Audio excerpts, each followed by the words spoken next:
Hello, welcome to SpeakEasy Online. It's March 2023, and yeah, it's been an interesting day. I was watching some of the news earlier on, and I've got a piece relating to that in just a second. But yeah, there's a couple of notices. Main one is that Andy Hopkins' Poetry Symposium is happening at Tully on Saturday, the 13th of May. There's some workshops happening I think it's the last 2 weekends in April, and then the subsequent weekends in May after the event as well. Look on Andy Hopkins' blog for more info. And I know I've emailed it out to people, so it's worth checking out. They're really good. I think the workshops are £10 a go, and Andy says they are 4 different workshops. It's not just the same workshop 4 times. So yeah, they're really good. People who came along to the last one at the event last year were really impressed, and I know Jeanette O and Kelly and a number of people have been to several of them, and I always find them inspiring. So yeah. Okay, without further ado, I'll crack on. Yeah, this is inspired by Boris being hauled before the parliamentary panel. Well, we've got Roz just signing in. Anyway, yeah, this is one rule, and it goes like this. When is a party not a party? One rule for us and one rule for you. How can you admit that you misled MPs at an investigation into whether you misled Parliament, but claim this was unintentional? But you did it time and time again. When you were asked about the parties, the ones you attended and knew were going on, during the darkest times of COVID, as families followed rules, kept socially distanced, couldn't be with loved ones, missed final days, goodbyes left unsaid. The buffoonery of Boris muddied the water. Clarity was the last thing on your mind. Wriggle and squirm, never admit to any wrongdoing, deny everything, shrugging off your fine. Today, revelations emerge that surprise nobody. The former PM hoisted by his own petard, of asking for guidance in social media chats. What's up, Doc? Now the cows are coming home and the crows have returned to roost, as the Pinocchio Prime Minister returns to face the music. There you are. Thank you very much. Cheers. Where does he get his ideas from? Who knows? Hello, Roz. Are you all right? Well, my internet's been a bit slow today, so I may vanish. Well, that's all right. You're going to go after Ginetto. Is that okay towards the end? Yep. Cool, cool, cool. Good to see you. All right. We'll go to George. And as I said before, George, you can do a couple of pieces because I know you said you've got to get away. Thanks, Phil. I seem to be freezing on and off, so if this becomes disjointed, I apologise. I've been sticking up a poem a day recently on George Coquito Writer, George Coquito Writer, Facebook, and that's meant trawling back through old poems. I reckon I can keep doing a poem a day until I'm about 80. So I think you've got to put on another 6 years of this. So this is one that I discovered I'd written and I didn't remember it, but I do remember it's about Stromness Harbour. This is Dead Harbour. I stood for a long time, watching dust blow across the harbour, watching a newspaper shred against the railing. It was a cold wind, biting, eating into the bone, a wind that made others hurry, but I stood watching, listening to the rigging on the yacht moored incongruously between rusty barge and paint-peeled hull of Sweet Charity. There's something about harbours, about all places of coming and going, airport, train stations, bus station, places of greeting and farewell, of smile and embrace, of extravagant waves, of tentative hands, afraid to acknowledge the departure, wanting to brush away the hidden tear.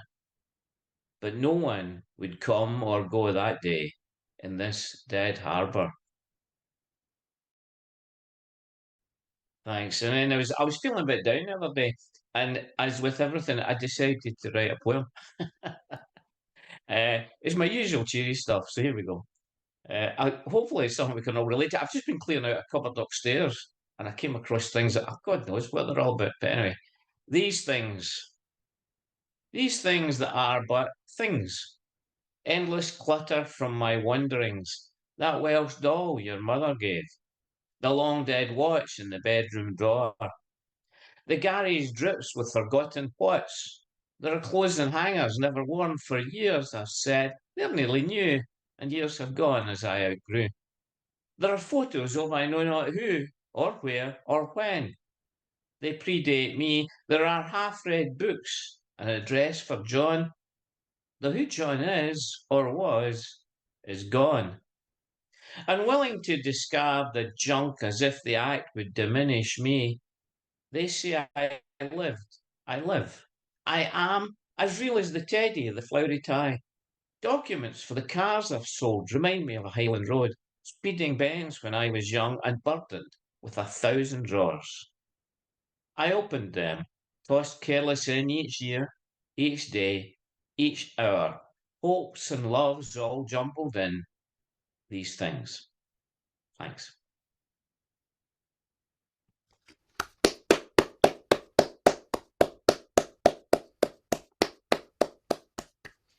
That was great, George. Those are brilliant. Where is it you're going off to read?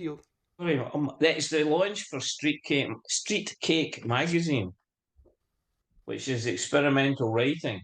So it is going to be interesting because I've got to read an experimental poem, which is partly concrete, not totally. It's meant to be able to be read in any direction. You should be able to start at Wow. Wow, that is clever. any point in any line and read it up, down, sideways, or diagonally, and it makes some sort of sense to you. So,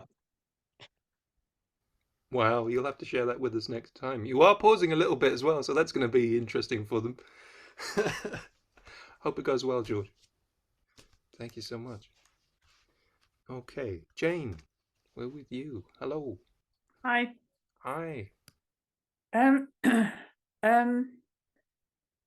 going to read short poems. They're connected.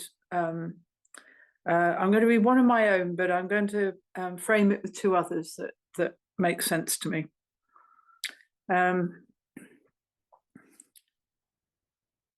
My friends are dead, who were the arches, the pillars of my life, the structural relief when the world gave none. My friends who knew me as I knew them, their bodies folded into the ground or burnt to ash.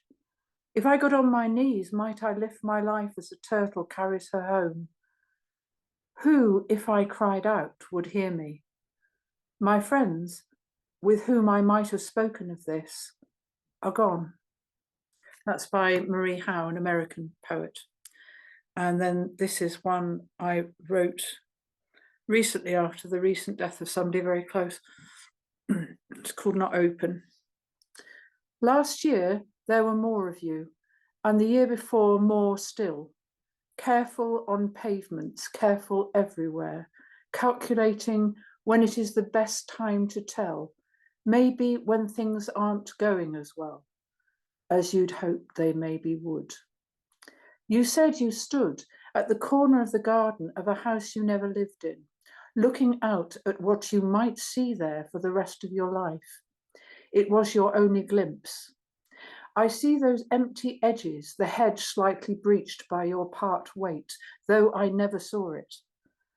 You sent me a box of photographs, snapshots of the past that no one else could want. I haven't opened it yet. Snapshot. Think of me, though you no longer can, kneeling on the floor with your unopened box. And no, it might be my only glimpse, but like your corner view, these things mean as much to us, unopened. And finally,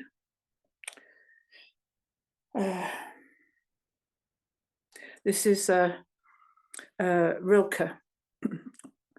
You, beloved, who are all the gardens I have ever gazed at, longing, an open window in a country house, and you almost stepped out, pensive, to meet me. Streets that I chanced upon. You had just walked down them and vanished. Okay.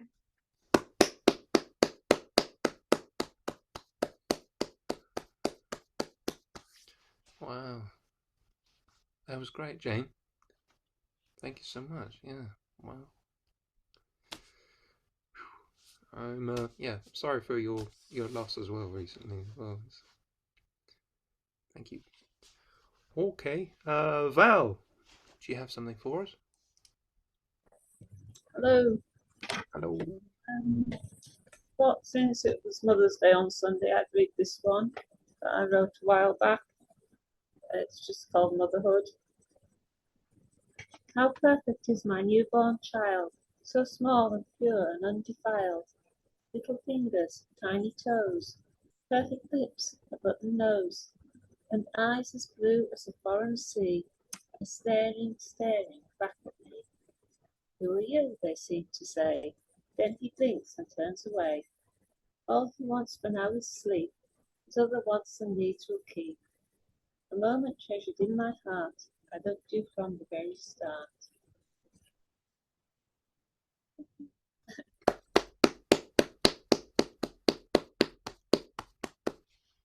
That was great. That was really lovely. Did you share that on Mother's Day with anybody? Oh, no. No, I didn't. Oh, well, another time. Thank you very much for sharing it with us. So, guys, just talking about Mother's Day. We've got 3 sons, and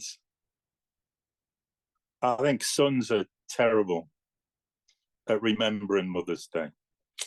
I remember my mum used to be very upset if I got close to forgetting, and I used to get mysterious calls from me dad saying, "Do you remember what's coming up at the weekend, John?"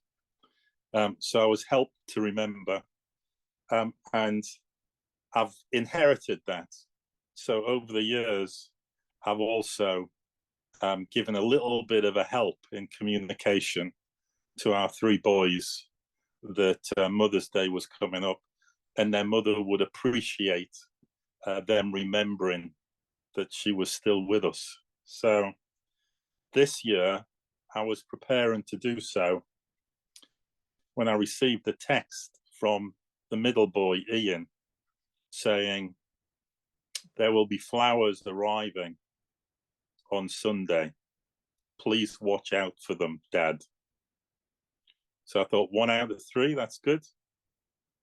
I then got a text from first son saying, "There is a parcel on the way. If it arrives early, please hide it."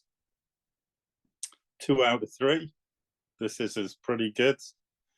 And then I didn't hear anything from the third one, but a package arrived 2 days early to our address with his name on it.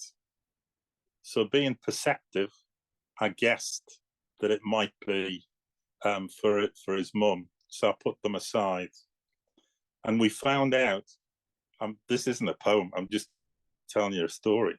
For the first time in their whole lives, the 3 of them had talked to each other and had decided between them that A, they were going to remember their mum without being prompted, and B, that they were each going to get something different. So one of them got the flowers, one of them got chocolates, and the third one, the most perceptive, supplied alcohol. So there you go. It's only taken 30 odd years. Okay, sorry. Obviously, we're on limited time because AI is writing poetry now. So, we'll soon be redundant. Anyway, here is a short poem from the book that I wrote, which I think is about, I think it's about reconciliation. It's called What's That You Say? In memory, I can still hear your voice, strong as the robin's note. Come in and sit by my fire while the ashes glow in the grate, and through the window a welcome breeze brings love instead of hate. So just a short one.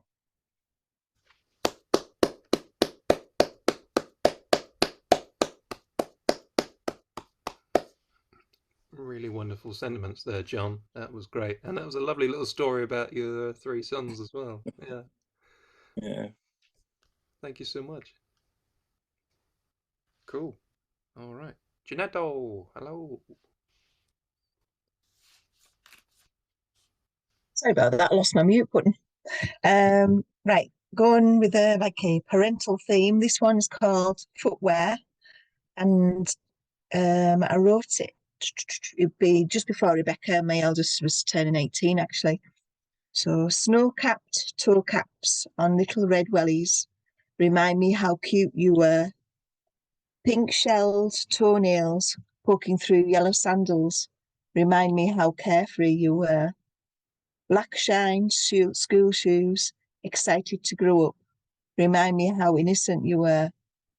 High heel prom shoes, suddenly grown up, remind me how unprepared I am and how you can wear any shoes you want. Walk tall.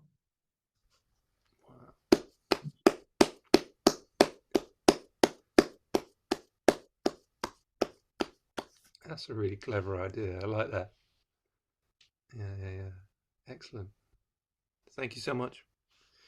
Okay, Roz, we're with you. Right, got this one. It was last week's poem. It's fairly off. It's not at all nice and lovely or loving. About my children, who both sent me cards, which was nice. This is an anti-ode to Sue Braverman. I can barely speak the name of Suella Braverman. No one raises my hackles quite the way she can. I think she really believes the populace is too thick to understand Gary was talking about the rhetoric used around the promotion of her Rwandan plan, nor able to recognise what is said by a sportsman as distinct from the words chosen by a politician, particularly one in need of a major distraction from the very high numbers of refugee sailings to disguise how badly her policies are failing. So the blatant attempt to initiate a quick fix, she threw comparison with the Holocaust into the mix, and she's somehow managed to pull off this ruse, since it's Gary Lineker who's filling the news. And that's up.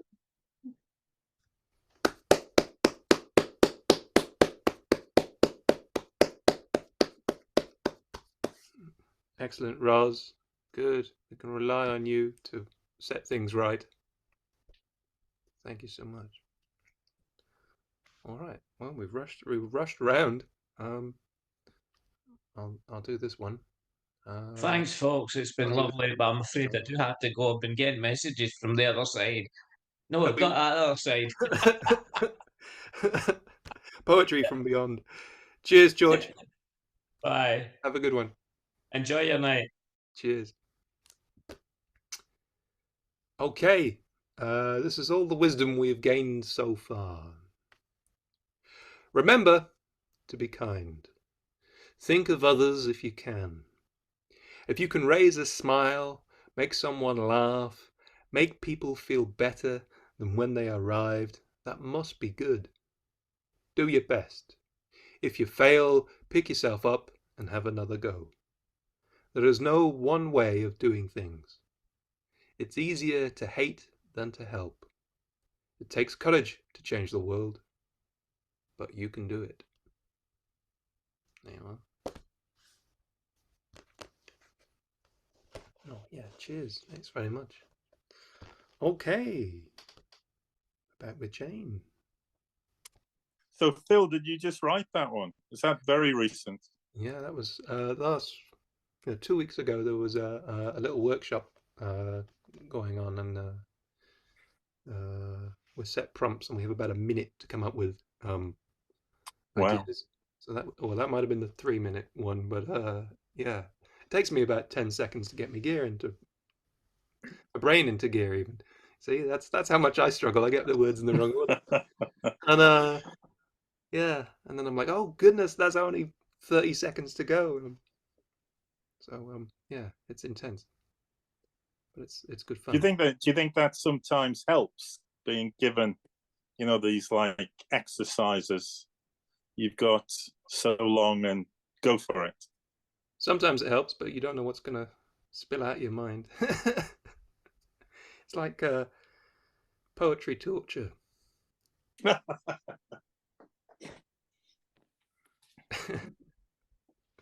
Panic writing. It's supposed to be spontaneous, but it's more panic. But yeah. Anyway, less of this. Over to Jane, who I'm sure you never panic. All the time. I'm in a constant state of panic, Phil. I'm reading this one. I wasn't going to, but I was inspired by the poem the story that John told about his boys. I've got girls, and my experience is completely the opposite. That I say to them, maybe just a card or some flowers would be nice. And they go over the top. This is about a mother, and it's about a son writing about his mother. It's by Owen Gallagher. Fathering Mother. She went from tenement to tenement, wore a full apron beneath her coat, carried a stiff wired brush and a metal pail. She was one of Ireland's lost daughters. I, all clothes on bones, too young to be schooled, parked on each flat's outside stairs while she swept, scrubbed till their stone was clean as our own. Her hair was bramble and fiery red, her face a pool of freckles. She dipped her brush in and out of what she called the font, and sang Lovely Lettrim, a comforter. In those acres of cold concrete that took her back into the flower-banked lanes of Ballinamore, leading cows to buyers. Once I found Mother on our own stairs, tears pumping out of her. My tiny hands gloved hers. I was her father, her son, her skin, her tears.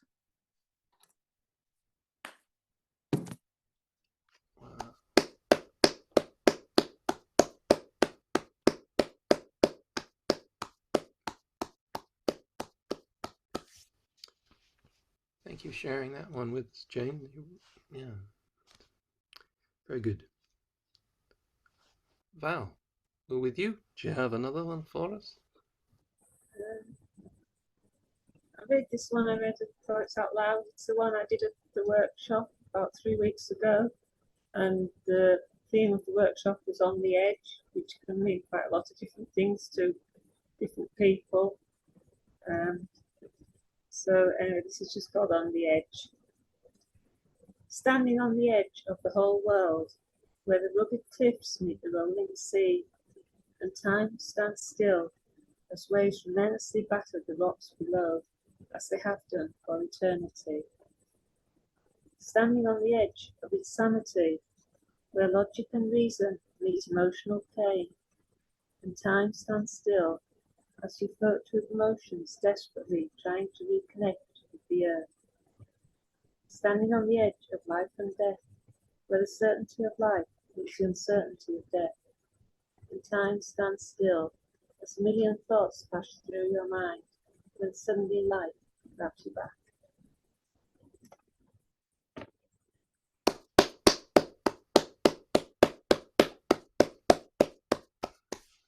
Wow. Did you have more than a minute at that workshop to write that one?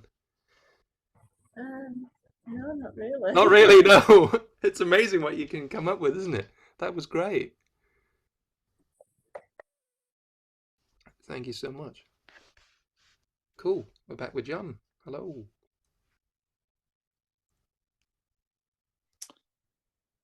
Just an addendum to that earlier story.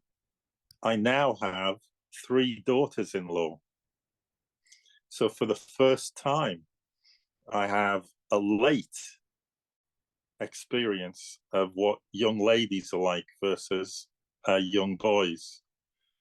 It's a revelation, our revelation. Anyway, I was trying to think, because I'm into the environment and the damage that we're doing. I was trying to think of an easy way of making a point, and therefore I've been thinking about trees. And one of the things that trees are easy to ignore. We walk past them all the time. We may talk to them, but they won't talk back. You can hug them. If you hug them close enough, you can hear what's going on inside. But largely, we just ignore them. So I was being a scientist, I did a little bit of mathematics, and it's very crude, and it's very it's simplified, because there's lots of other ways that oxygen is generated and carbon dioxide is consumed. But if you think only about trees and only about each of us, then 2 full-grown trees in summer would give out the same amount of oxygen as we need to breathe. 2 trees would keep each of us going. However, because we don't just breathe, we drive cars, we fly, and that generates a much larger carbon footprint. When you put that into the calculation, each of us needs 320 trees. Each of us needs 320 trees in order to keep the atmosphere in balance. Now, as I say, it's a gross simplification, because obviously the ocean is also involved, and I haven't associated that, and grasses and all the other things. But it's just interesting to think that trees and their like are things that we actually need. If they were not here, neither would we be here. So again, in this book, I kind of considered that a little bit. And within one of the sequence of poems, because I'm taking so much time talking, I'll just read a little bit, the first section, which is very short. Each ring a resurrection, each year a life, forged from evolving DNA, twisted by wind, fed by rain, threatened by fire, rooted in earth. Wow. Anyway, you can all go away and tell people my spurious mathematics. It is almost true. It may not be, completely accurate, but the essence of it is correct. Mm-hmm. Cool. Yeah, we should plant more trees. We should, yeah.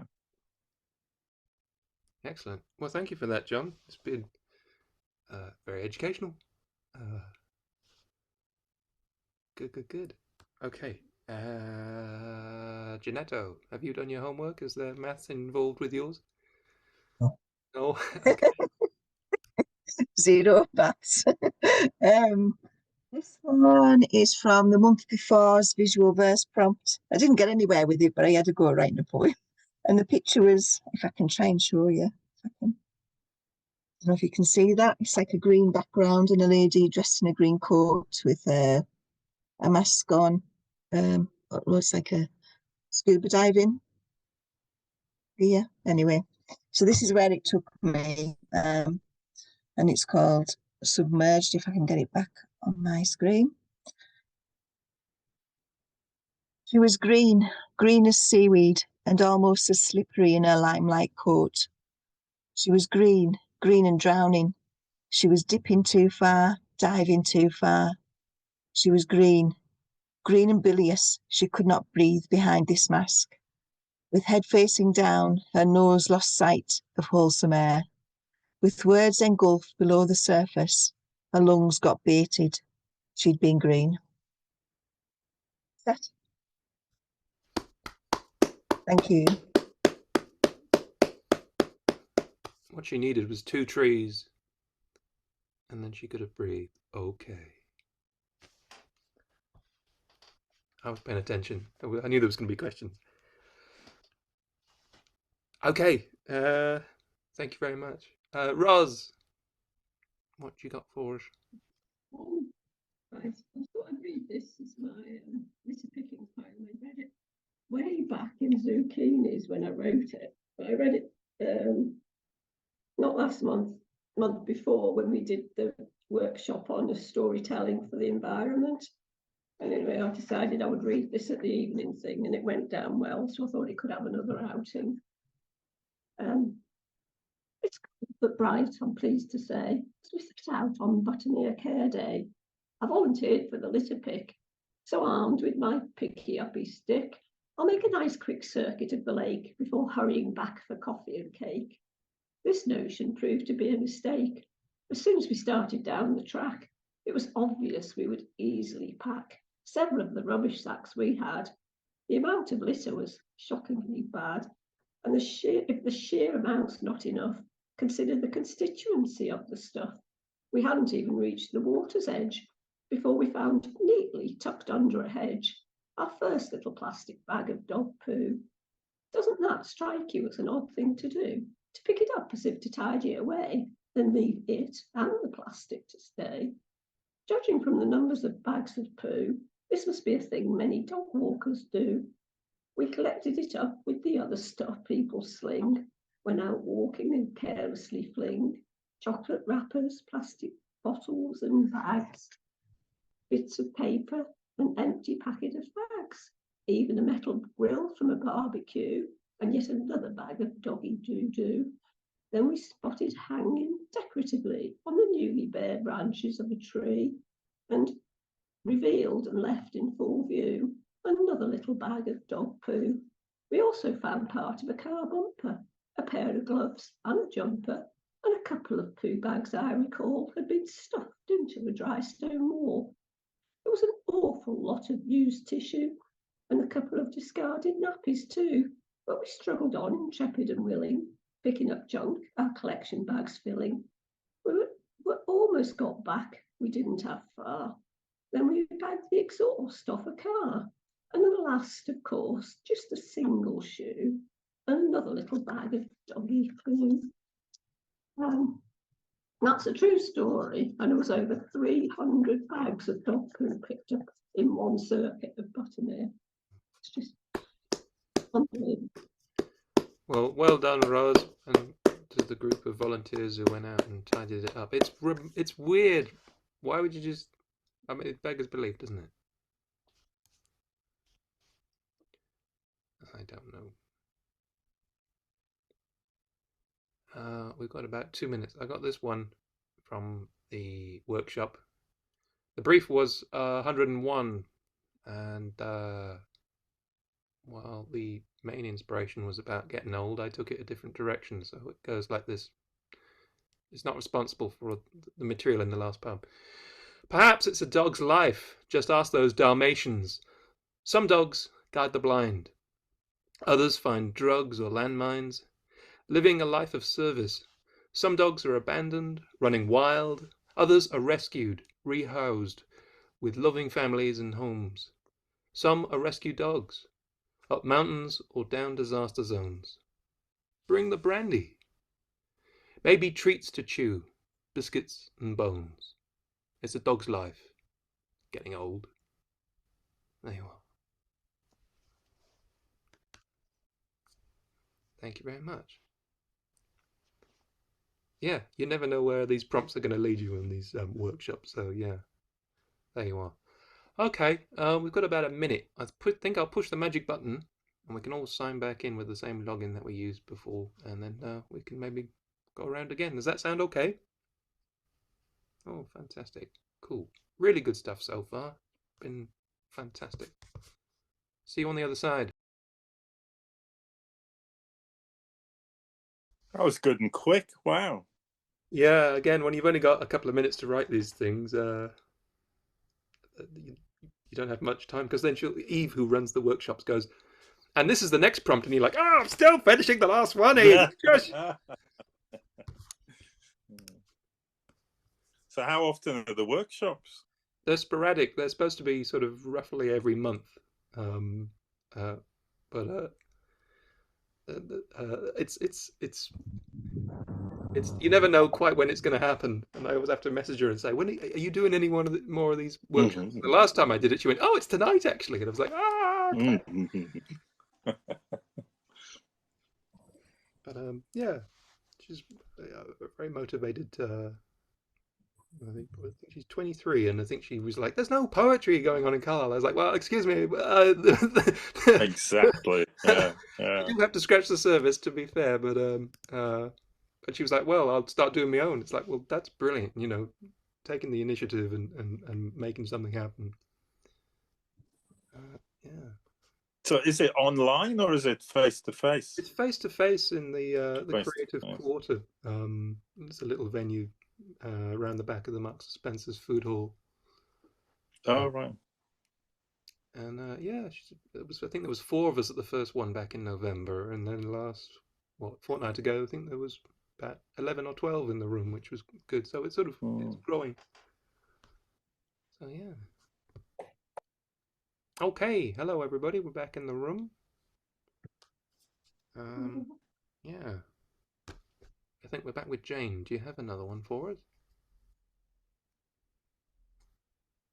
Do you? Oh, you're on mute. Hang on a second. That old rookie. Ah, yeah, you've sorted it. I sorted it. These are not mine. Again, the person I was writing about previously was an old friend. But I lost another old friend recently, and I'm not sure whether I told you, Phil, that Margaret White had died. Oh no, I hadn't heard that. I'm very sorry. No, I wasn't sure whether I told you. Well, yeah, Margaret died a few weeks ago, about 3 or 4 weeks ago. Oh goodness. My condolences, because I know you were close, weren't you? We were close. We were very close. She wrote a series of chapbooks around 2017, before the pandemic. I've got 9 of them. I think there were only 9, and the last one was this one, Mrs. Noah's Basement. And if you can see, she used one of my photographs, which I was really pleased about, and dedicated it to me. It's a line of washing on the Solway, but she liked it very much, so she used it. I'm going to read some short poems of hers from this book. Song of the Old Woman. I am the river sliding by, time which ruled now my demesne, days and nights with wee small hours, dates all one under the irresponsible sun. Marks in the diary, so much fly dirt, interrupting my return to the long, long ancient days of summer, where only the weather matters. Altostratus and its hoodie brat, rain, wiping out the colours in the valley, wipe out as well the gains of time, and close in the walls of being, that I do notice every hour now stolen from life, counted in sun hours, and cursed as an advert steals from my programme. I am the river sliding by, sweeping up what time throws in, must go in my direction, and join whatever else falls in. I do not speak for others. This one's called The Place. I came to a land of deep water and trees sunk to their knees in reflections of light, still and timeless as dreams, no night and no day. Between no time and the next, a slow song from the waters, no birds, no bats, not even a fly, only stillness and light and silhouettes of the trees. I can hear the song calling for the resolution of night. Please, someone tell me if you know where it is, so I can return or forget it, move on to new shores, and a song that I can sing in my mind and record. Someone please tell me, you know where I went, you know what I saw. And finally, a short one called Lorenzo. Look for me in great vaults and arches. Look for me in the bends of bridges and in the lovely curves of the boat. Look for me with Madonna and child. I rule with the popes and trade with the kings. Unlike the lilies of the city, I toiled and spun to make her glorious coat. Look for me in the waters of springs and in grey walls and well-built towers, in the great dome and the bronze doors. May I fly with flowers, with doves, with angels on wings of the muses. Watch for me in the great gold frame, for I died too soon, and I shall come again.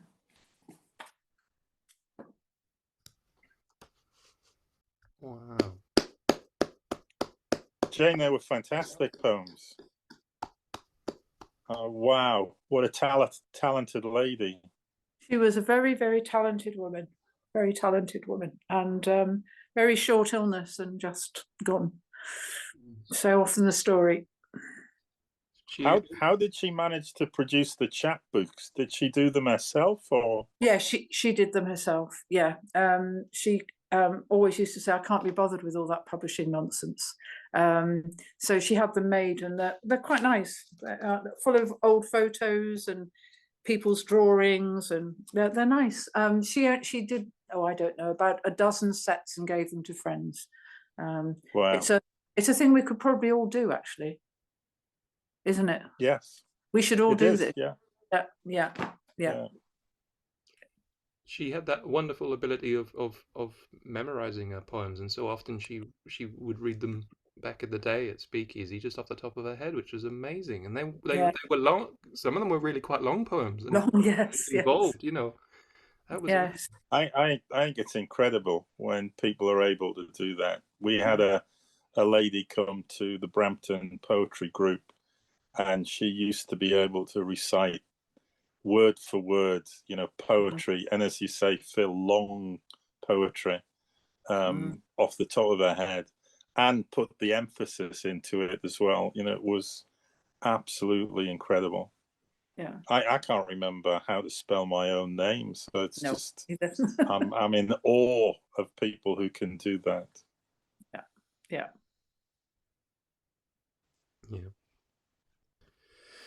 Thank you, Jane, for celebrating Margaret's poetry with us. That's lovely. Okay, Val, we're back with you. I opened the curtains this morning and the sun was shining, and I sort of thought, oh, maybe spring's coming. But it's raining now, so it's not. But it reminded me of this poem I wrote quite a long time ago now, and it's quite a simple poem, but sort of quite nice. It's called The Apple Tree. I open the curtains, and what do I see? The spring sun is shining on the apple tree, a dark silhouette against a shaft of gold as the little green leaves begin to unfold. I open the curtains, and what do I see? The summer sun is shining on the apple tree, bright silhouette against a sky of blue as little pink blossoms start to renew. I open the curtains, and what do I see? The autumn sun shining on the apple tree, the green silhouette turning to brown as little green apples fall to the ground. I open the curtains, and what do I see? The winter sun shining on the apple tree, a white silhouette against a frosty sky as the little brown leaves wither and die. Thank you.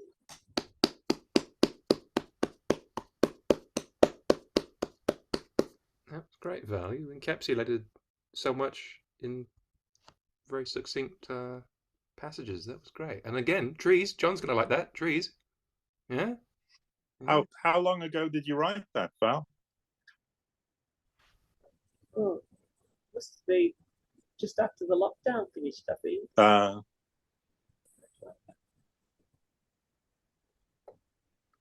That's good. Yeah. Seed trees can sow the seeds of good ideas. Over to you, John. We got some more tree stuff, or we paths, or what? So I've the NHS. When you get, you know, to this extended age that I'm at, they want to try and keep you out of the doctor's surgery, which certainly is okay with me. I'm not a big fan of going anywhere near it. So they've sent a link to people that have said, if you're interested in losing weight, in being more healthy, the NHS has done a deal with these providers. Choose one and you get this help for free. So we did one called Second Nature, because it looks at the totality.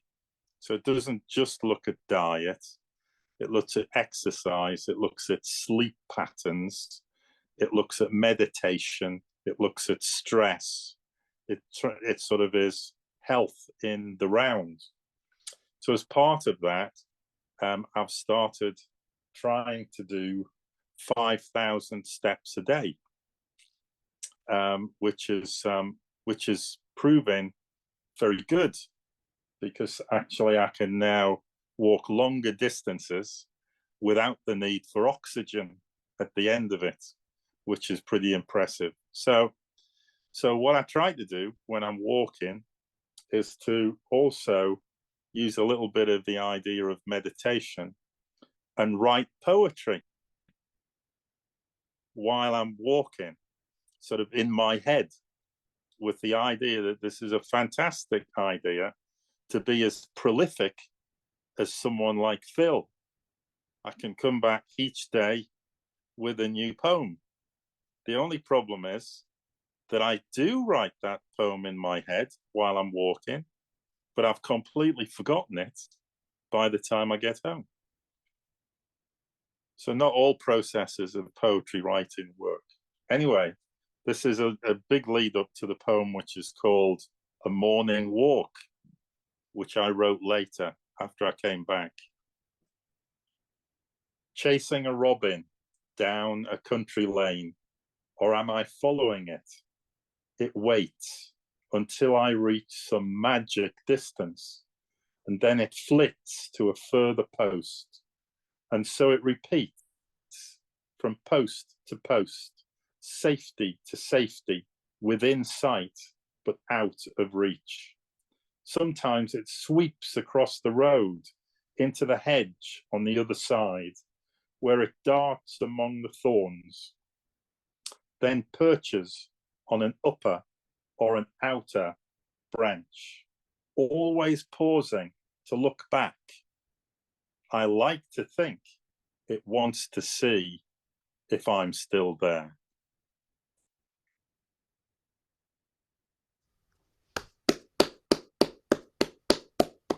Thank you very much. It's probably there going, you're going to write a poem about this, John. Come on, write a poem. Yeah, oh, I've got it.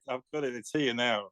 That's what the Robins there going, I got some ideas of my own here, actually, you know. Yeah, absolutely. That's great. Yeah, no, it's amazing how you know, just a walk outside can sort of clear the mind and help get the words to flow again. Yeah, no, it's a top tip. All right, Ginato, what you go for us? I'm muting and I'm unmuting. Yeah, I'm the same. On a walk, you get lots of lovely ideas. But what I tend to do is take my phone and put the notes app on. But then I end up bumping into people and things because I'm not watching where I'm walking.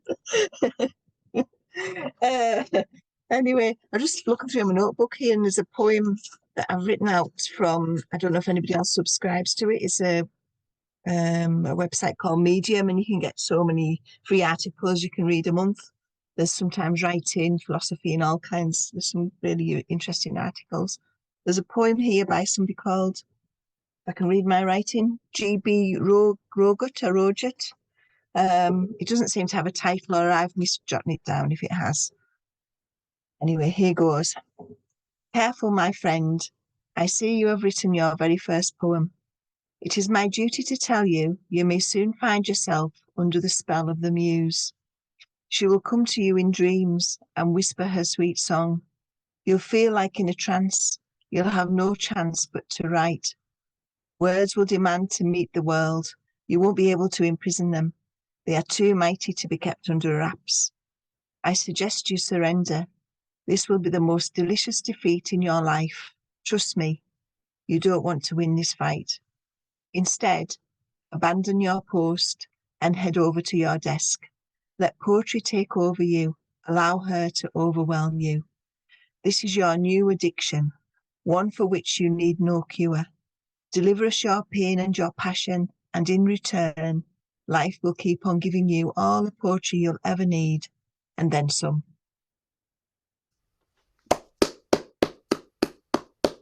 Thank you.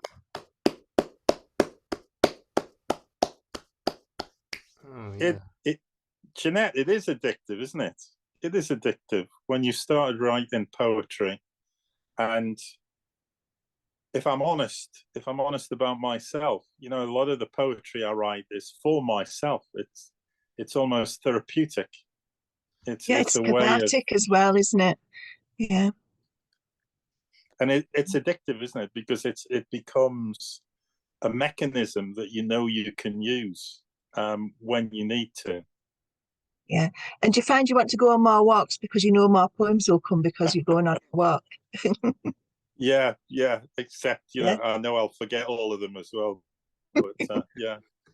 Just ignoring people because I'm busy writing poems in my head and I just like walk past people and they're like, you know, Oh, Yeah. that's brilliant. You were in the zone. Yeah, no, it's good. Yeah, the top tip, to write them on the Notes app on your phone, but to stop walking to do that. Yeah. That's the poetry, health and safety advice there. Yeah, we need a risk assessment, don't we? Well, I'm starting to think so. Oh yeah, that's great. Thank you so much. That's great. Okay, Roz. We're back. Yeah, this is kind of like the same sort of thing. I mean, all the time when I'm doing things, I get odd little rhymes popping into my head. And a couple of times there'd be two nice little rhymes. I think, well, I should do something with that. But all of the time, it's like this, which It was something I was doing, I think, on Monday. And I decided to try and write something down, but I was just writing it at 7 o'clock tonight. So it's just the rubbish out of my head, I'm afraid. Which I didn't used to tell anybody that it was going on, but now I just come and tell you all about it. And it's just called What's for Tea. I thought I'd make some pastry because I thought it might be tasty.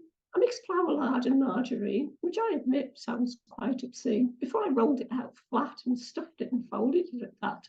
But when cooked, the curried pasty was surprisingly nice and not nasty, along with oven chips and baked beans.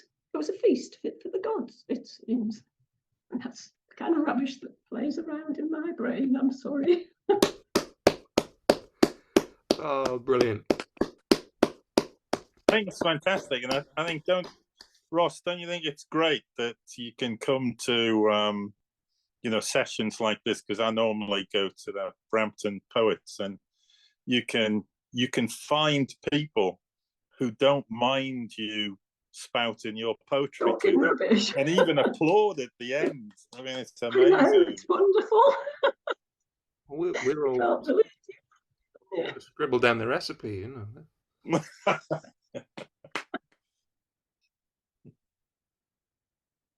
That's good. More. Oh, good. Oh well, we get to a stage where yeah, we hope people keep applauding our rubbish. So that sounds like a good segue. I've got a little story here. Hope you'll indulge me. This is about everyone's favorite feathered vigilante hero. Some people have missed some episodes, so you might be a bit confused. Some people have probably heard all the episodes. You'll still be confused. We'll crack on with this. We remember Kung Fu Penguin, don't we? Hooray! Okay. For those of you who didn't see the last episodes, oh God, I don't know. Something happened. He was on the trail of something. Here we go. This is Kung Fu Penguin, episode 4. for previous installments, you can check out the recordings. On the trail of skullduggery at City Hall, and following up murky reports about the mayor and a possible assassination plot with his old nemesis, the so-called asthmatic assassin, who incidentally framed Kung Fu Penguin for a crime he did not commit, private investigator Kung Fu Penguin prepares to meet the outgoing mayor after an encounter with an arachnid of the planning department. She has mistaken him for somebody else, a mysterious character that is expected for a meeting, and escorts him up in the elevator to the office of the mayor's PA. Here's the gentleman you were expecting, Ms. Boone. Found him looking at the Sea Life Research Center plans, announced the efficient head of the planning department. Everyone has American accents in this. I don't know. They're mostly New York. Anyway. Oh, I've got to think of a voice. Thanks, Anna. The PA dismissed her before turning her attention to me. We've been expecting you. She was a pretty young woman with big eyes and a black and white striped tail. Miss Boone, I asked suspiciously. Are you and the mayor somehow related? She smiled briefly. Yeah, I'm his daughter. He likes to keep business in the family. Ah, you're B.A. Boone's daughter. Adopted. The office was illuminated thanks to a 12-foot high window. Bright sunshine fell upon the dozens of boxes, small desks, and papers that were in the process of being packed up. What a view! The concrete jungle. I glanced at the sea of skyscrapers and crisscross of highways. Guess this is your ivory tower. I guess you could put it that way. Welcome to the 20th floor. I suppose you know where all the bodies are buried. Bodies? She asked in surprise. Well, figuratively speaking. Yes, I suppose you could say that. She stepped towards me, then to her left. I mirrored her. Then she swept to her right, and I managed to follow. The PA smiled, and she turned, before gliding between the stacks of boxes, folders, and files, round to her desk. That's pretty fancy footwork. We must do that again sometime, I quipped. She smiled politely. The mayor will see you now. Pressing a button by her laptop on the desk, she buzzed the main office, and the door opened. The secretary walked me to the pine door and swiftly led me inside. It was a plush, pine-paneled office, dominated by a large desk, a black swivel chair behind it, in front of another enormous window. The whole city seemed to stretch out below, like a model village. There stood the outgoing mayor, B.A. Boone. Many considered him a narcissist who had made his money through his construction business and investments in real estate. They say he had lawyers in his pocket, but rumors long dogged him for reports about connections to a nefarious network of corruption. But nothing had ever been proved. Thanks, Marty. Fix our friend a drink, the mayor called to her as he gestured to a small drinks cabinet. No, that's okay, I declined. If there's nothing else, I shall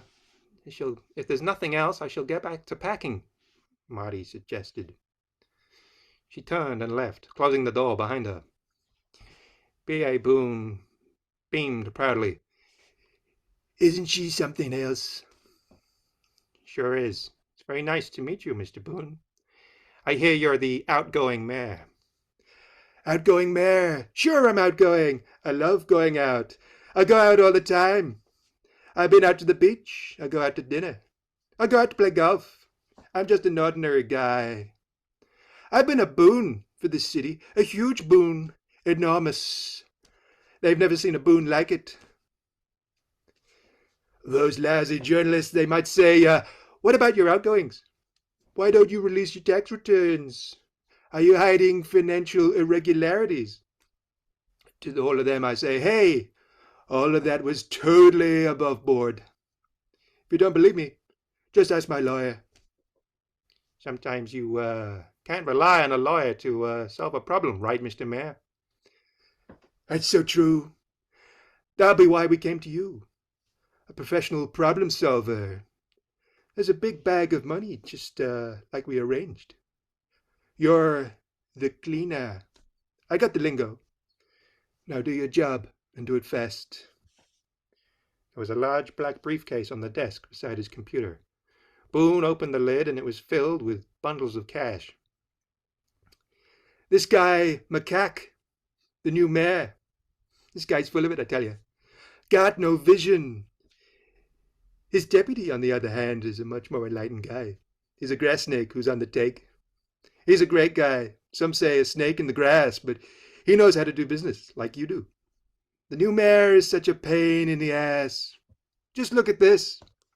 B.A. Boone picked up a newspaper from his desk and shook his head as he read an interview with his political rival. This is kind of a musical number. We've got a sort of more of a spoken word thing this time, John. So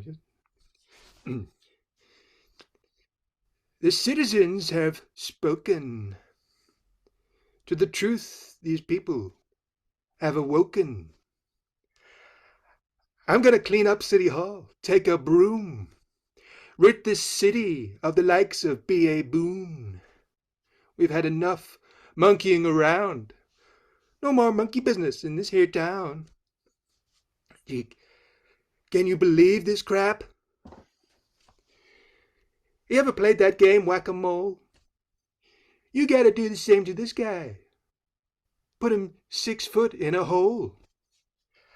I don't care if you run him down, cut his throat, or use a gun. Just get him out of the way. Get the job done. There's a lot of money in these substances that people use for recreation. Whole networks are set up to distribute to every teeny tiny corner of the nation. You see, my research center by the sea, my legacy, is going to keep making money for all my buddies and me. Tropical fish like it nice and so very, very, very hot. And the smell of seaweed will disguise the aroma of pot. As far as the eye can see, a giant herbal farm. They tell you, just say no. But it never did me any harm. The mayor closed the case and handed it to me with a sinister smile. But just then the door flew open with a crash, and there was the no-good asthmatic assassin. He quickly removed a semi-automatic pistol and pointed it, unfortunately, at me. I picked up the case and swung it in his direction. Bang! The gun fired as the case connected with it. The window acquired a circular splinter, fracture lines, and a small hole through which the wind whistled. Kung Fu Penguin took a deep breath, quietened his mind, and summoned his strength before following through with a butterfly kick. It connected with the assassin's jaw, knocked him to the floor. I glanced to the open door, into the wide, anxious eyes of Marty. She turned as a dozen security guards spilled in through her door. I didn't wait around. Running past a crouching, cowardly B.A. Boone behind his desk, I readied myself and ran to the window, closed my eyes, and smashed through the glass, shards tumbling all around me as I leapt into the abyss. Could this be the end? What will happen to our hero? Find out next time on Kung Fu Penguin! There you are. Tune in again next month for the next exciting installment. Thank you. It's going to be a movie. I can see it. Yeah. See it now on the big screen. Yeah. Entirely possible. Oh, goodness. Who goes next? I think it's Jane. Sorry, Jane, you have to follow this nonsense. Are you able to do that? Okay. I've got a short one. Have I got time? You certainly have. Yes, you got 9.5 minutes. Oh, it's only a short one. I have to find it. Hang on. I was so absorbed, I have lost my notes. I do write on my notes as I walk, actually. This is one you've heard before. It's published somewhere, but I can't remember where. It's called Black Beans. Last May, the warm welcomed them, as it will always do. The starving ghosts we could not feed, some we knew and mourned. The children offered them morsels, but their appetites were fathomless. Black beans adhered to my rinsed palms. I cast them severally, as I had always done, a lifetime of spring reckonings. I looked away from their ravenous eyes, but beckoning them to follow, 9 times I tried to redeem us all. They picked up the beans. I heard a tooth crack just behind me as I led them out into the darkness. A light smattering of rain muddied the protective, sooty thumbprint on my forehead. They filed past. I asked them to leave me, and they left me. Today, I died of everyday things. When I left the winter hearth and opened to the beyond outside, the ice door of the world slammed back. I pressed my spotless thumb into my brow. I heard a shuffling in the night, and the hunger weighed within me like a stone. Wow.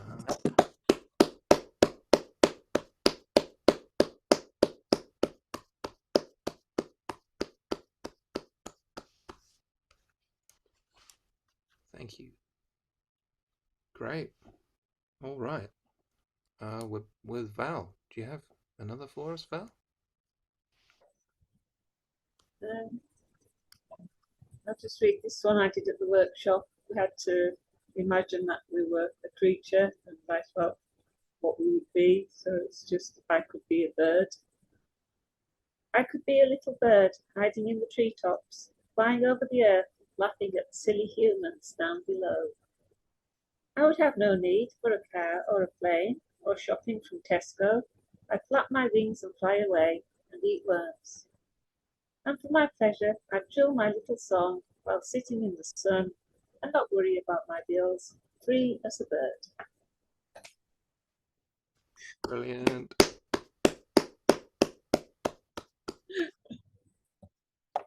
That's great. That's so good. And you could just beckon John and go, are you going to write some poems about this?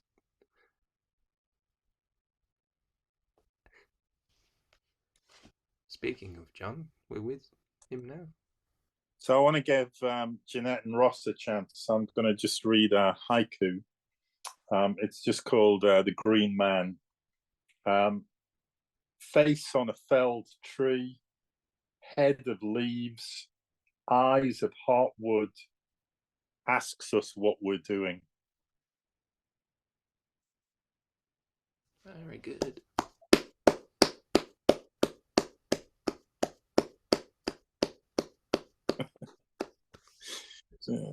It's amazing what you can It's do. nice. It's nice to get the applause, but I also feel that we'd applaud even if we didn't like something. But you know, it's still good. It's great what you can get into 17 syllables, isn't it? Yeah. It really makes you think. Yeah. Okay. Where are we at? Jeanette. Oh. I too have 2 haiku. And they're not 17 syllables because I've been told they don't have to, as long as you're capturing a moment. So don't count. Don't be doing that. Right. I used to be doing 5, 7.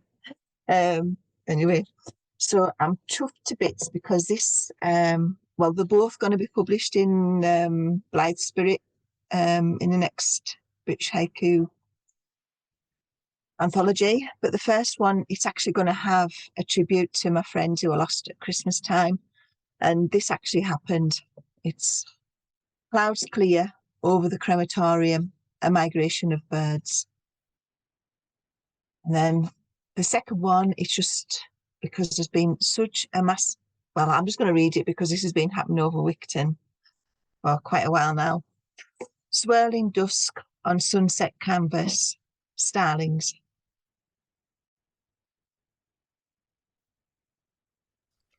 They're remarkable, aren't they, Janet? Oh, they're wonderful. It's been wonderful. Oh. I think you've shared some of the videos, Yeah. Jane. They're beautiful. They're Yeah. marvellous. You're probably not so marvellous if you're directly underneath them. But Oh, no. There's a lad at work. Yeah. he had to wait 10 minutes to get out one of the buildings in a factory because it was just like rain coming down the starling. Yeah. Needed an umbrella. Yeah. There's Congratulations on getting them published as well. Well done. Thank you. Yeah. Thank you. Yeah, well done, Janet. They're wonderful. Thank you. Well deserved as well. Yeah, I remember the I'm style. chuffed in particular for the one for Eileen. It's going to have a name beside it, so that's great. Oh, that's fantastic. Remember the starlings when I worked up at Gretna in the outlet centre, and there was huge murmurations of starlings there, and they're incredible. I also think they used to.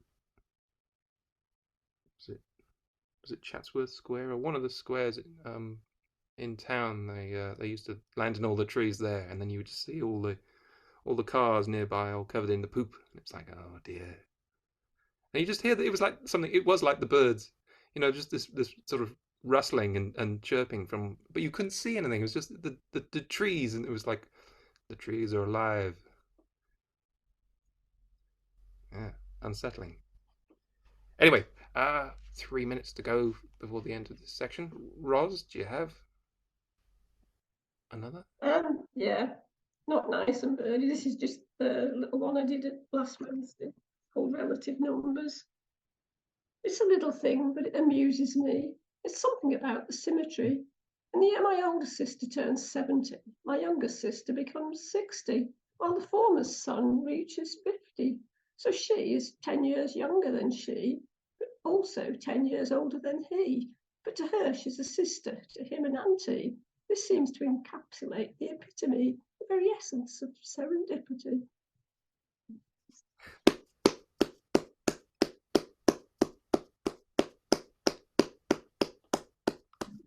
I'm easy amused. I love it. It's great. I love anything that gets mathematics into poetry. That's brilliant. Oh dear, I'm sure I got some more mathematical ones somewhere. Yeah, it's like poetry by numbers, isn't it? Yeah. Yeah. I think I may even have a poem that says that. Yeah, I think you have. Yeah. You had that very clever. You had that clever one last time about with physics, wasn't it? Where it was like eating particles of having Einstein for breakfast. Einstein for breakfast. Oh. Yeah. Realizing all the particles, there's an infinite number of particles, and they're Oh yeah, everything's everywhere all at once, as they say these days. Very good. Yes. Yeah.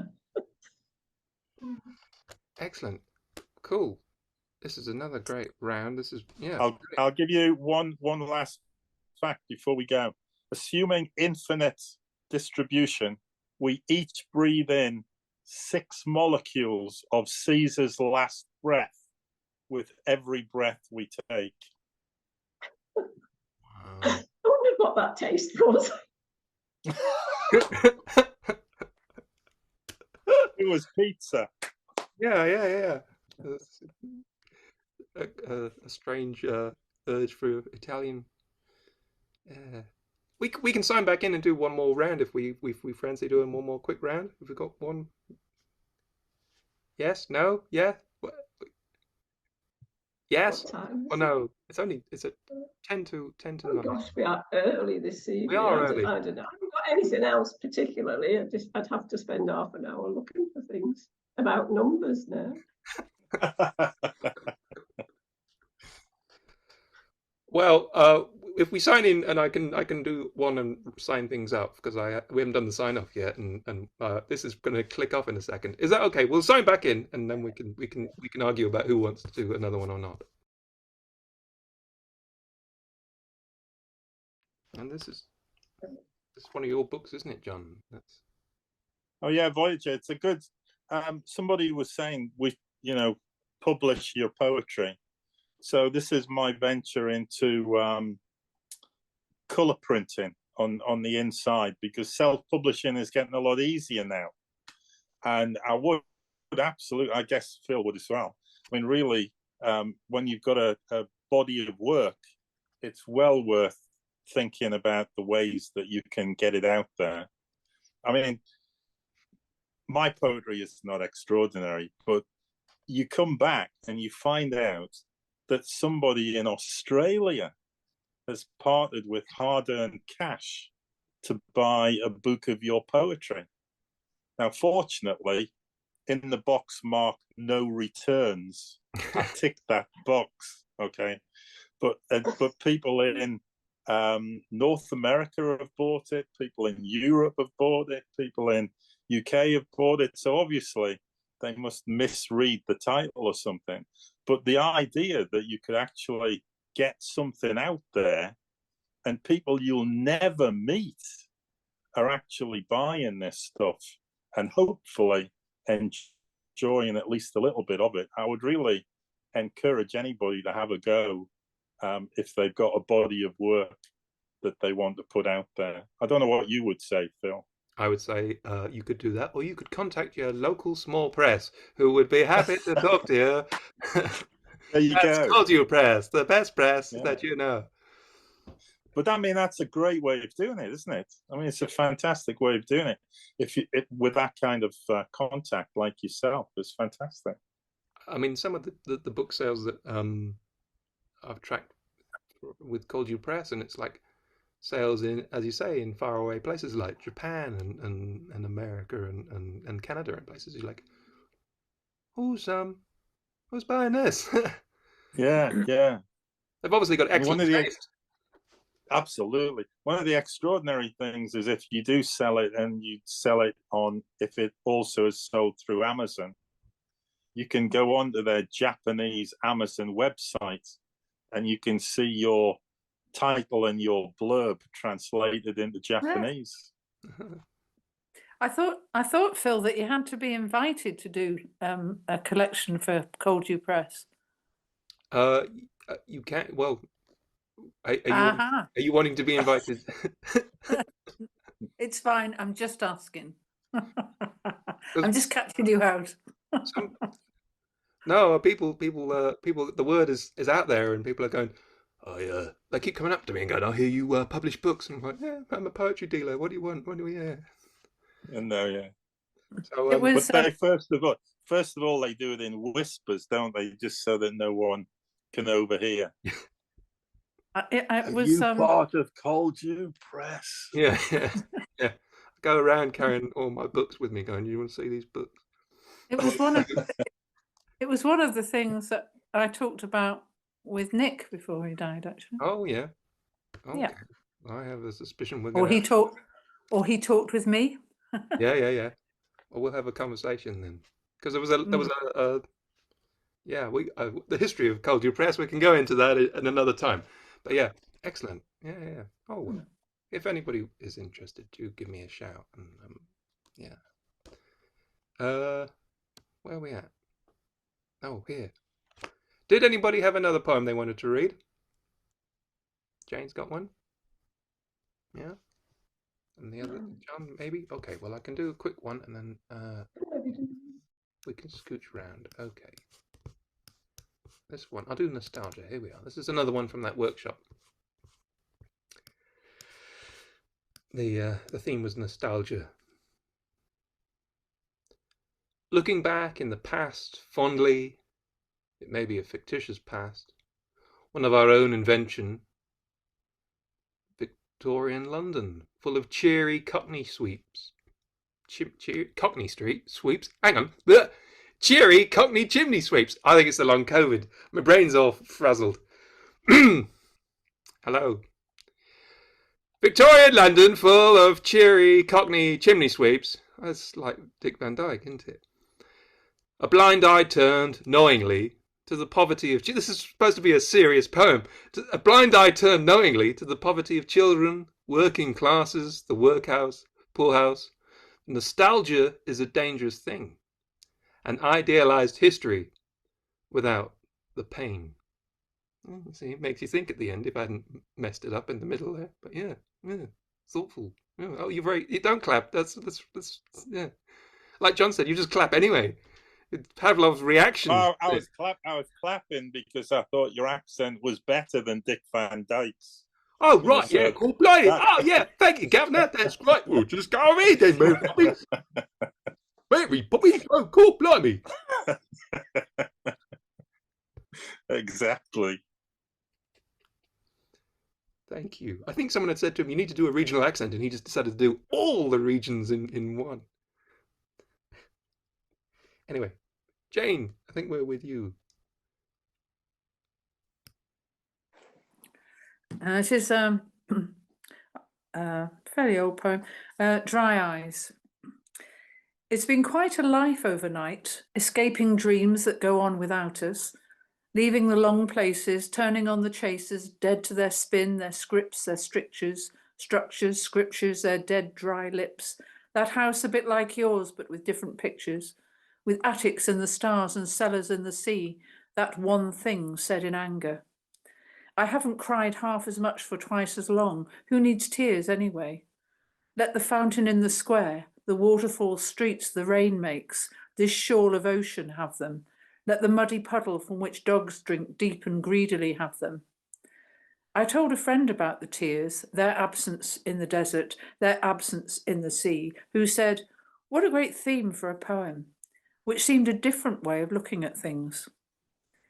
I dreamed of a poet I once knew, ready, dapper even, waiting for a party, waiting for a call, on the other side of vast halls.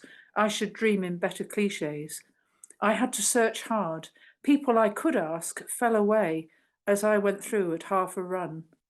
I found him, seated, looking neat. I sat beside him at his feet. How unlike me, how unlike. We had forgotten I had never been his acolyte. So we talked about our fathers. Then I woke. After a long time fallow with the dry eyes and all, I wrote this poem, and still I didn't cry.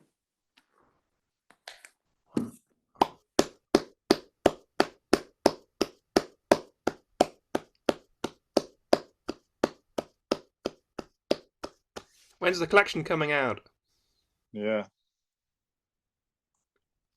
So Jane, did you say that that was a poem that you wrote some time ago? Yeah, probably 5 or 6 years ago. Oh, I think. wow. Yeah, a while ago. There seems to have been this great long hiatus of COVID, doesn't there? Yeah. It's a sort of, before and after COVID now. Before COVID. And when you reread it later, does it bring back the same emotions that you had while you were writing it? More this time because I've been a bit preoccupied with death lately, and I think it heightens your emotions. And I haven't written anything very new for very long. The one I read earlier was new, but I haven't written much lately, so I'm trawling through old stuff really. The old ones are the best. Yeah, of course. Yeah. It's funny. Once or twice, speakeasies have sort of strangely separated out that the young people read poems about being in love and being their first love and being all anxious about being in love, and then the more seasoned readers write poems about death. Yes, they all do. I do. The thing is that when you're young, it's very rare to have anybody close to you die. And it's remarkable when it happens, and it has a huge impact on you. But as you get older, it's commonplace. It's a commonplace. That's several each year, and all like that other poet said, all your structures start to dissolve. All the things you relied on have gone, and it's difficult not to think about that or write about it. I think morbid. I'm going to write about being in love, I think. Please do. We'll see how you get on with that next time. Yeah. Don't hold your breath. No. Top tip there. Okay. Val, do you have another one for us? maybe? I've run out, Phil. Run out. You've run out. Yeah. That's all right. You've been really good tonight. They're excellent. Good quality. We'll give you the rest of the evening off. Okay, John, you said you had another one. Yeah, I was going to read one about death, but Good. Jane's put me off now. No, do It's it. like, no. Let's read something that's not about death. So this is about love. This is about my relationship with my wife of 40 odd years. I say 40 odd, she'd remember how many, but it's close, it's somewhere. It's a lot of decades. And this is called Telltale Toes. By the twitching of her toes, we see the way the real wind blows. She smiles and says that all is well, but deep inside there rings a bell that's hardly contained nor contrite, though hidden from the line of sight, churning as the emotion grows, flickering through her twitching toes. Beware, beware, the calm exterior. You must try to read the deep interior. Don't venture close unless you know the message of those telltale toes. My wife, when she's on the verge of telling me off, which is very often, her toes start to twitch. So if I see that quickly enough, I can leave the room. So that's what it's about. Thank you very much. Thank you. But it takes a long time to pick up those signals because I'm a man and therefore not very perceptive. No. I think as a poet, I think you're heightened to picking up on details more. You think, oh, that might make I can make a poem out of that. It's another collection there, right there. Tales from the Toes.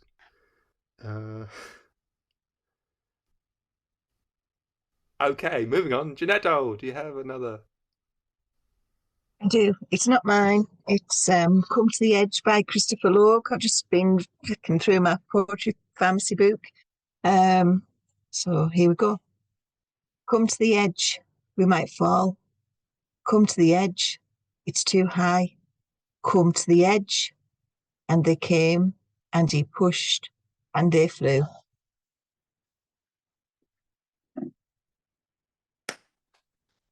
Really good. You see that you see how few lines that is? How few lines that is, and yet how much it says. Yeah, Amazing. it's clever. Amazing. Yeah, that's a good little poem. You read that? Yeah, in fact, a few years ago when I was in learning and development at work, I had to, for one of the qualifications, I had to do a presentation on coaching, and I used that at the end of it. Yeah, brilliant. Excellent. Good choice. That was a good one. Thank you very Cool. much. And Roz, have you got one more? Well, I found two on numbers. One of them's really short. I might have to give you both of them. Well, okay then. I know someone who's I'm super not excited. doing who invented toenails, talking about toes. I haven't found that. I've got mathematical truth that I did quite recently. 2 and 2 is always 4. Quite honestly, it can't be any more. But anyone with half a brain would know occasionally it's 22, which is also true. Hold at that one. And then this one is from 2020. It's called Talking by Numbers. Numbers, abstractions, subtractions, multiples of nothing, can't amount to much. And a little bit more, add a little bit more, learn to type, get a job. Not now, type equals 0. The sum total of all that effort, thousands of people, thousands of hours, adds up to no work, 0 hours. How do you account for that? Accountants once took a slice, roll of the dice, counters move on a spreadsheet. Game-changing software, machines calculate, display your numbers, pass on your data, harvest your data. Big data scares me.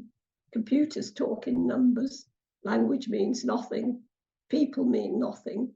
We are all statistics now. What was that one? Wow. Very good.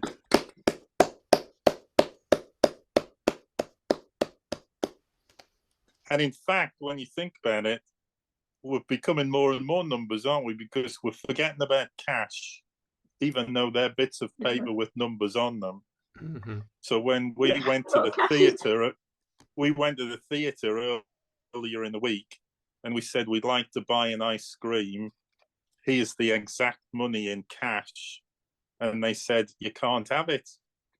We only sell via card. Oh, that's shocking, isn't it? Yeah. For an ice It is. cream, I mean, it just... Yeah, two ice shocking to creams, me, 5 anyway. quid. Two Yeah. ice creams, Oh, 5 £5 quid. and they wouldn't even take it off me. And I'm a Scotsman, for goodness sake. I didn't want to give it. You offered it. Yeah. I know, yeah.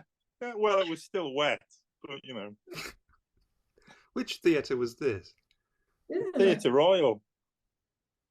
A very quick story. We went to see The Cunning Little Vixen, which is a kind of an operatic piece that we'd never heard of, but we thought we'd give it a go.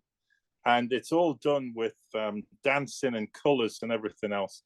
And there was some, obviously, because of the advertising, people thought it was more pantomime than opera. So there was a lot of young kids there. There was a lot of young kids there, and we didn't know the story either. But the hero is a little vixen, a cunning little vixen, hence the title. But what you don't know is that towards the end, the vixen gets shot and killed on stage. So there was these young children sitting behind us, yeah, they were really enjoying, you know, and going for the vixen and everything. And once the vixen got shot on stage, they burst into tears and their mums had to take them out. Exactly, yeah. All these blood and guts. But it was almost like there really should be a health warning. The vixen doesn't make it to the end. Yeah, some scenes might be disturbing for children and grown-ups. Yeah. Oh dear. And grown-ups, yeah. Yeah.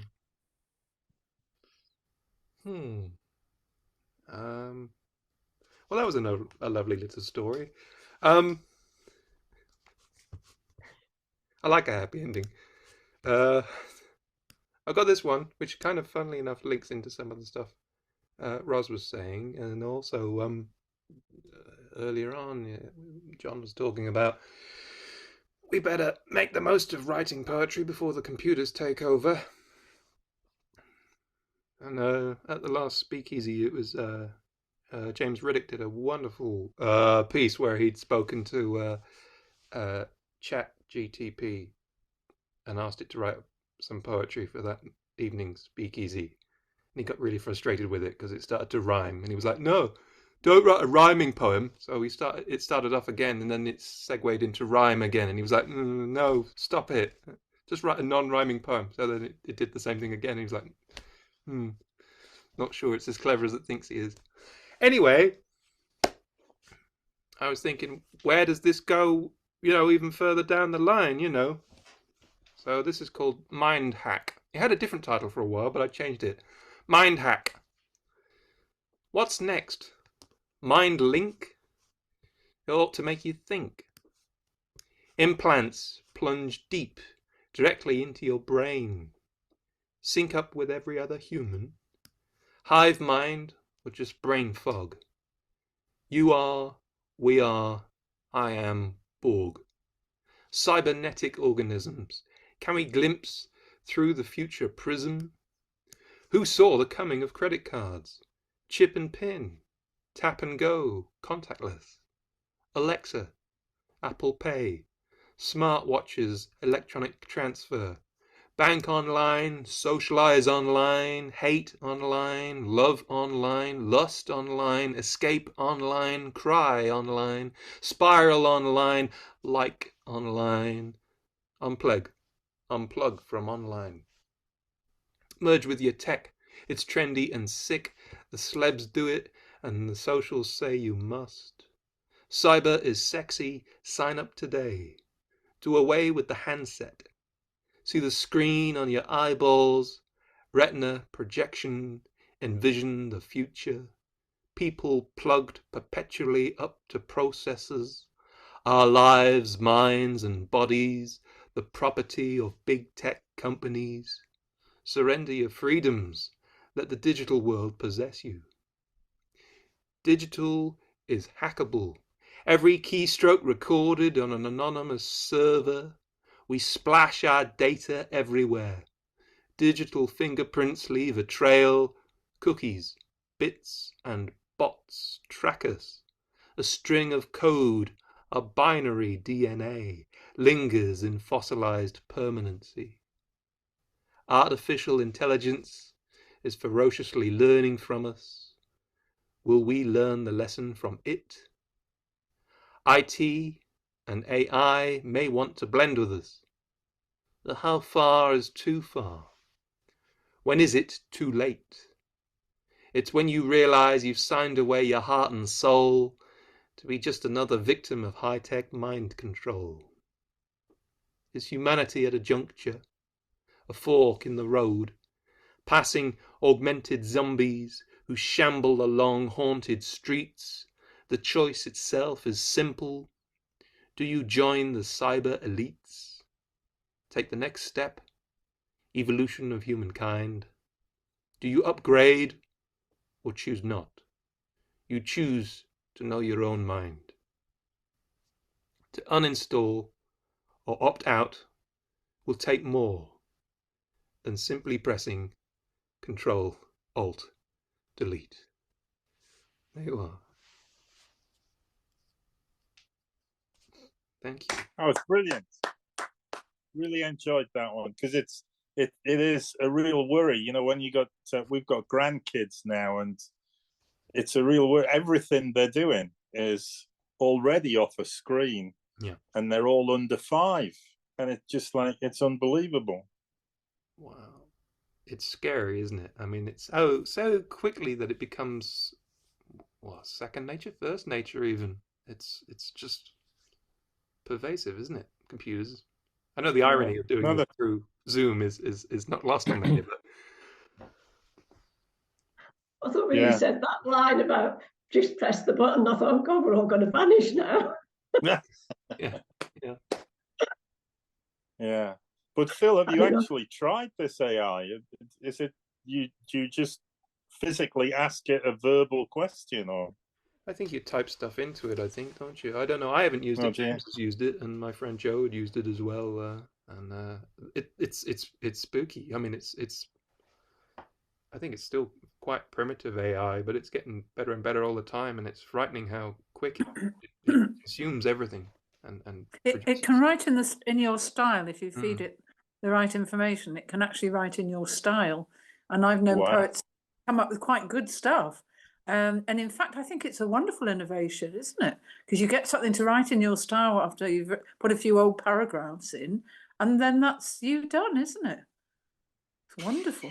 Yeah, but it's when it wants the royalties, Jane. I mean, you know. Oh, no. That's not so good. But what an innovation to it would make these gatherings wonderful. You just, right, I've got a poem for you. They're good. They're quite good. It doesn't bother me a bit. I don't know why people get so uptight about it. I think it's going to play havoc with exams, though, isn't it? Yeah, it could just read out the questions. Could do. Well, then let's think of some other way. I saw a clip from South Park, and the kids on there were asking each other about it, and they were saying, "What do I say to my girlfriend?" And they said, "Well, just use this ChatGPT thing to tell you what to say." And I was like, Yeah. this could be the erosion of So, society. so if it's done the speech for you on the subject that you've been given, and it can actually read it out, I mean, you don't even need to be on stage, do you? Really, just like press a button. Yeah. Look at all the savings you're making. No petrol to get to venues, and it's wonderful. Oh, it's great. I'm embracing it, absolutely. But pretty soon we won't be able to get published because all the AIs will be getting in there first. Yeah, they'll be getting in. Yeah. Yeah. Oh well. Oh, that's another great idea going down the chute. There'll be underground poets going, "This is written by people." Is it really? Yeah. Is it though? Is it authentically written by people? Is it though? Yeah. Don't have nightmares, everybody. How do you know? Don't have nightmares. How do you know it's by a human? Yeah. Exactly. Yeah, that's when you get hooked by these poetry dealers who are there going, "This is some good stuff." Yeah. This is the none of real your thing. GPT stuff. No, it's genuine. This is 100% proof. That's the first copy with all the mistakes highlighted. Yeah. I think we're getting carried away now. Thank you all for coming along. Give yourselves a round of applause, everyone who's read tonight. Everybody who sang and everyone who left before the end. And this is what I normally say. I can't remember. Everyone few penguin. Oh, thank you. Yeah. And everyone who listened. That's another one. I remember now. And thank you all for turning up and making it not just me reading penguin stories to myself. Thank you for organising it. Are you going to Jean's tomorrow? Jean's Zoom tomorrow? Yeah, I will. I'll be hosting the folk Zoom tomorrow night. Yeah. Oh, good. Okay, good. We'll be back for more shenanigans then. And we got Speakeasy in person next week at the Source, Wednesday night, 7:30. Thank you all for coming along. Check out Andy's blog for more information about the symposium. And get home safe. And I'll see you again, next time. Okay, cheers, guys. Thank you, Phil. Thanks, Phil. Bye, everybody. Bye-bye. Take care. Cheers. Bye. Bye.